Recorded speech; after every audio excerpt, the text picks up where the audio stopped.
Hey everybody, JCB here at the Awesomist, and you're watching the Awesomist Travel Vlog.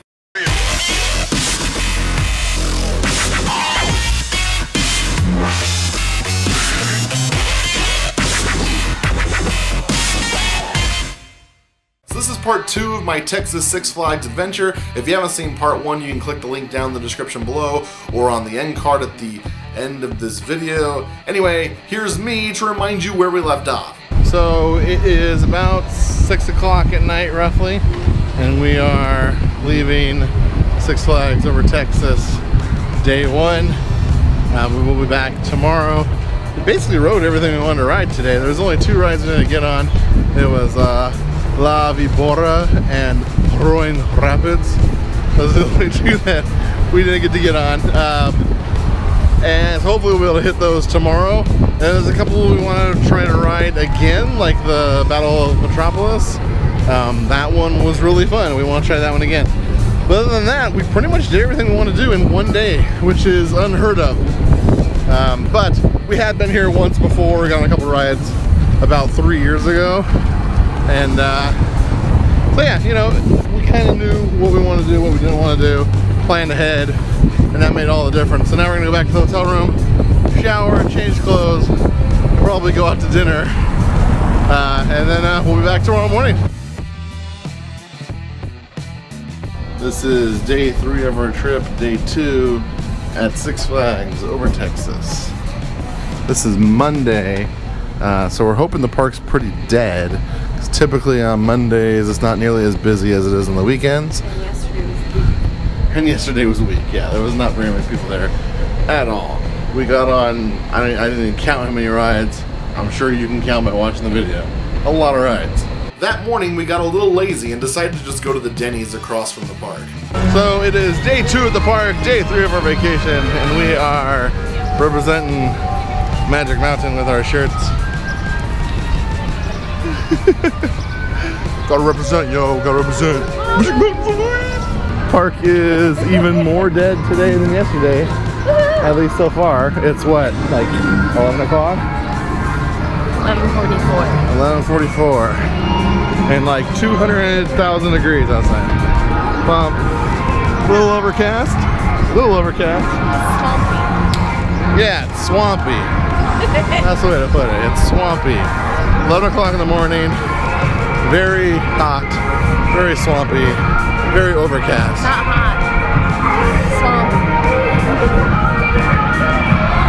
While in line for Battle for Metropolis, we saw this squirrel walk up to a plant, pick this flower, and then start eating it. I know it's off topic, but it was adorable. In addition to adorable animal life, they also have a lot of exhibits and landmarks scattered throughout the park.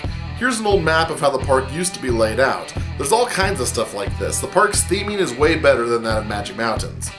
On day 2, we finally got to ride La Vibora after walking by it several times the day before and passing simply due to the very long lines. Fun fact, La Vibora is actually Spanish for the Viper, so if this ride was particularly tough, I was totally prepared to say, Mierda La Vibora. This is also a transplant ride from Magic Mountain where it was known as the Sarajevo bobsleds. We rode it back in 2014 and again this past visit because it's just simple fun. Nothing too flashy, but a good time nonetheless. Also in this area is a very strange blue water fountain. And over by Mr. Freeze is an unfortunately named Batman ride. Google it, kids. As I said, this park is just a little bit more complicated to navigate than Magic Mountain or Discovery Kingdom, simply because there's lots of almost hidden paths that aren't clearly marked that you're even allowed to go down there. For instance, this pathway by the Harley Quinn ride doesn't have any signage or anything to indicate where it leads. You almost don't know if you should even walk down it. And at the top you end up by a skyscraper, and even from here you can't really tell if you're supposed to go that way. It is currently 87 degrees at 3:31 p.m. in Arlington, and it feels a lot hotter. When we left our hometown, it was 110 degrees, and it didn't feel quite this warm. So the humidity definitely makes a difference. Next, we rode the Judge Roy Scream, which is a classic wooden coaster in the same vein as the original Colossus. It's a bit rough, and you have to bring your personal belongings with you on the ride, which is weird, but it was fun. Next, we went on Pandemonium. This is a ride that appears at a lot of Six Flags parks. Until this day, I had previously never actually ridden one of these rides, Anything that spins is usually a bad idea for me, but we were preparing to leave anyway, so we decided why not give it a try, and we were pleasantly surprised by how it turned out. We also rode Roaring Rapids, which is similar to the one at Six Flags Magic Mountain, but seems to get you a lot more wet. We wanted to ride this Daffy Duck water ride because it's almost exactly the same thing as the Penguin ride in Discovery Kingdom, but there was a height limit and we were just too big. One thing that's a little annoying that I've been wanting to talk to you guys about is Six Flags policy on the photo season pass. For those of you who don't know, Six Flags offers season-long photo passes. The basic benefit of these is a free digital download of all your photos. So anywhere at the park where you can get a picture taken, you just scan one of these cards and your photo is saved for you to download later. So it costs about $30 for the season, and the only benefit is that you're able to download all your photos from their website. Seriously, the only other things that it does are also done by this little thing that they hand out at all the photo booths. The only difference, and I cannot stress it enough, is that the season photo pass allows you to download all your photos for free.